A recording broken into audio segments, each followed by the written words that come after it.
किसानों का ये प्रदर्शन हो रहा है इंदौर में, जहां 80 गांव के किसान ट्रैक्टर ट्रॉली पर सवार होकर लक्ष्मीबाई अनाज मंडी में पहुंच गए और कलेक्टर को ज्ञापन देने के लिए तैयारी करने लगे। हालांकि किसानों के प्रदर्शन को देखते हुए यहां पुलिस बल की तैनाती की गई थी।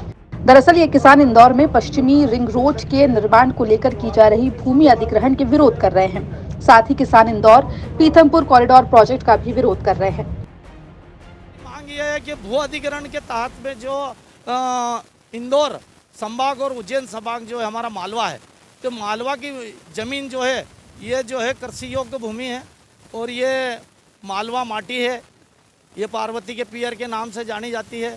तो इसको जो है ये ज़मीन उपयुक्त ज़मीन है, इसलिए कृषि योग्य ज़मीन होने के नाते हम इसको 1 इंच भी जो है फालतू सरकारी उद्योग क्षेत्र या कुछ अन्य क्षेत्रों में नहीं दी जाए, क्योंकि यहाँ पर हमारे जो इंदौर संभाग में जैसे झाबुआ एरिया है हमारा, तो उस एरिया में जो है पथरीली ज़मीन है, तो वहाँ ऐसे फालतू चीज़ों का उपयोग किया जाए, लेकिन कृषि योग्य भूमि को बिल्कुल छेड़ा नहीं जाए, ये हमारे किसानों की मांग है। और इसलिए जो है हम यहाँ पर किसान यहाँ आंदोलन के रूप में आए। किसानों ने इसके लिए बड़े आंदोलन की चेतावनी भी दी है और साथ ही साथ ये भी तय किया है कि 2 मार्च को उज्जैन में होने वाले इन्वेस्टर समिट में पहुंचकर मुख्यमंत्री से पश्चिमी रिंग रोड सहित इंदौर पीथमपुर कॉरिडोर प्रोजेक्ट को कैंसिल करने की मांग करेंगे। इस मौके पर मौजूद अधिकारियों की माने तो किसान कलेक्टर को ज्ञापन देना चाहते थे, लेकिन कलेक्टर साहब के नहीं होने पर वो बिना ज्ञापन दिए ही चले गए। किसान की कुछ मांगे हैं, उनके आधार पर वो यहाँ पर पहुंचे।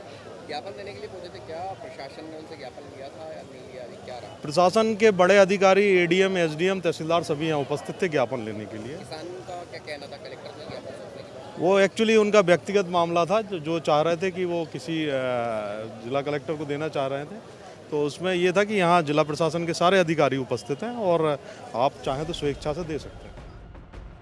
इंदौर जिला प्रशासन की तरफ से पश्चिमी रिंग रोड और इंदौर पीथमपुर कॉरिडोर का निर्माण किया जा रहा है, जिसमें करीब 4000 हेक्टेयर कृषि भूमि अधिग्रहित किया जाना है।